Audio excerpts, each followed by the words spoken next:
Hlutverkið mitt í kerfinu er léttur, ég er léttur notandi og ég sé að ég á 4 ósamþykktar línur núna í kerfinu og við ætlum aðeins að vinna með það núna.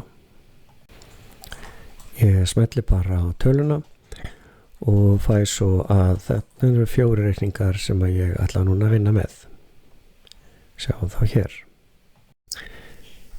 Einfalt er að setja upp sjálfvirka samþykkt fyrir uppáskriftarreikninga og ég ætla að fara aðeins yfir ferlið, hvernig þetta er gert. Við erum hérna með dæmi orkureikning sem kemur mánaðarlega og upphæðin í þetta skipti er 14.202 og ég vil setja svona reikning í sjálfvirka samþykkt í framtíðinni og það er gert á eftirfarandi hátt. Undir samþykkja er komin nýr aðgerðarhnappur sem heitir setja í sjálfvirka samþykkt. Við smellum á hann og fáum yfirlitsglugga sem heitir skilyrði sjálfvirkra samþykta. Hérna er þá kerfið búið að taka allar upplýsingarnar úr viðkomandi reikning, kennitala lánardrottins, heitið og svo hefur hann tekið upphæðina úr reikningnum og sett hana hérna í lágmarks- og hámarksupphæð. Hann hefur tengt deildina við og málaflokkinn.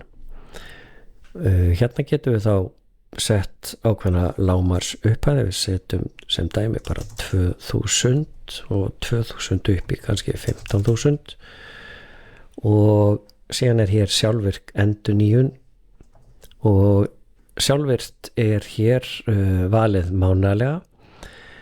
Og það þýðir þá að ef að það kemur nýr reikningur til dæmis frá Orku náttúrunnar innan mánaðar að þá er hann ekki samþykktur í gegnum sjálfvirka ferli, þá er það bara einn. Þannig að sem dæmi koma fleiri reikningar frá viðkomandi lánardrottni að þá þarf þá að hafa annaðhvort vikulega eða daglega. Einnig þarf að velja hvort að maður á að samþykkja línur eða haus eða bæði og einnig í lýsingu er til dæmis hægt að setja inn þá skilyrði varðandi til dæmis fasteign eða eitthvað annað slíkt ef að reikningarnir eru á þann veginn. En með stillingarna svona þýðir þetta að framvegis munu allir reikningar frá Orku náttúrunnar sem viðkomandi notandi á að samþykkja og þeir eru á bilinu 2000 til 15.000 og þeir verða sjálfvirt samþykktir einu sinni í mánuði. Þessi tiltekni reikningur er reyndar svo bara samþykktur á hefðbundinn hátt en næst þegar nýr reikningur frá Orku náttúrunnar kemur inn í kerfið þá mun kerfið skoða skilyrðin sem sett voru, passa þau við þennan reikning sem var að koma inn eða ekki og ef svo er að þá er reikningurinn samþykktur sjálfvirt.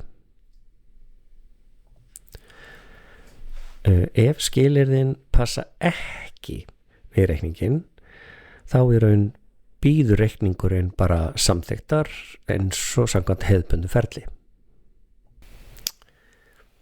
Til þess að notendur geti nýtt sér þessa virkni þá þarf að búa til 2 nýja öryggishópa í Microsoft Admin Center.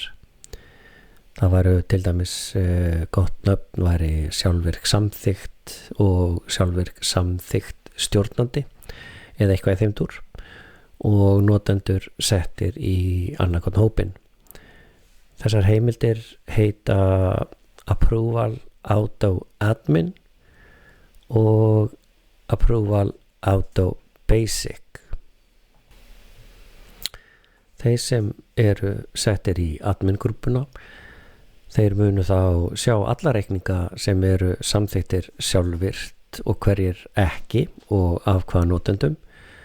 En notendur í Basic-hópnum munu auðvitað bara sjá eingöngu sína reikninga.